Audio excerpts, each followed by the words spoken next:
Magazine குருவிட்ட பல்லன்சேன திறந்தவெளி சீர்திருத்த சிறைச்சாலைகளின் பாதுகாப்பு தற்போது பலப்படுத்தப்பட்டுள்ளது. பிளாட்டினா 100 எலக்ட்ரானிக் ஃபியூல் இன்ஜெக்ஷன் தொழில்நுட்பத்துடன் David Peiris motor company private லிமிடெடிடமிருந்து போலீசார், போலீஸ் விசேட அதிரடிப்படையினர், முப்படையினர் இதற்காக ஈடுபடுத்தப்பட்டுள்ளதாக சிறைச்சாலைகள் திணைக்களம் தெரிவித்துள்ளது.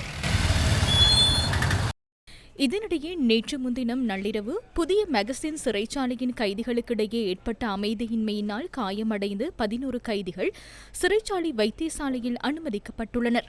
மேலும் 9 கைதிகளை வேறு சிறைச்சாலைக்கு மாற்றுவதற்கு நடவடிக்கை எடுக்கப்பட்டுள்ளதாக சிறைச்சாலை திணைக்களம் தெரிவித்துள்ளது. புதிய மகசின், குருவிட்டு, நீர்கொழும்பு, பல்லன்சேன திறந்தவெளி சீர்திருத்த சிறைச்சாலைகளில் ஏற்பட்ட அமைதியின்மையின் போது உயிரிழந்த கைதிகளின் எண்ணிக்கை 3 ஆகும்.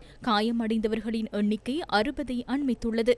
அதற்கமைய கடந்த சில நாட்களில் 5 சிறைச்சாலைகளில் ஏற்பட்ட அமைதியின்மையினால் உயிரிழந்தவர்களின் எண்ணிக்கை 35 ஆகும்.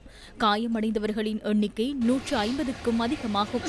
நாட்டின் பல பகுதிகளில் உள்ள சிறைச்சாலைகளை சுற்றி பாதுகாப்பு நேற்று முதல் பலப்படுத்த நடவடிக்கை எடுக்கப்பட்டிருந்தது.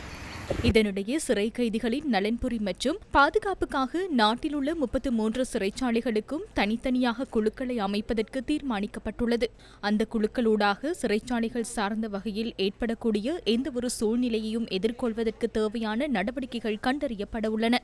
ஜனாதிபதியின் தலைமையில் ஜனாதிபதி செயலகத்தில் நேற்று பிற்பகல் நடைபெற்ற கலந்துரையாடலின் போதே இந்த தீர்மானம் எட்டப்பட்டுள்ளது.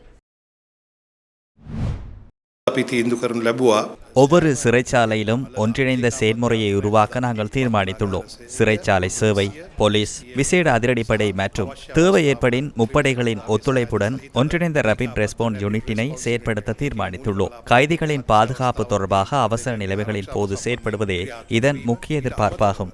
மேலும் கைதிகளின் நலன், தடயவியல் அறிக்கைகளில் ஏற்படும் தாமதங்கள், பாதுகாப்பு மட்டுமல்லாமல் கைதிகளுக்கு தேவையான ஏனைய அனைத்து விடயங்களும் இதில் அடங்கும். ஏனெனில் சில சதிகாரர்களுக்குள் இந்த சதியில் தொடர்புபடாதவர்களும் இருக்கின்றார்கள் என்பது எங்களுக்கு தெரியும். இதில் இருந்து இதுபோன்ற சூழ்ச்சிகளின் ஊடாக குற்றங்களை செய்வதற்கு நாங்கள் எந்தவொரு வாய்ப்பையும் வழங்க மாட்டோம். ஆனால் இதில் தொடர்புபடாத சாதாரண மக்களும் இருக்கின்றார்கள். நாம் அவர்களுக்கு சில நிவாரணங்களை வழங்க வேண்டும்.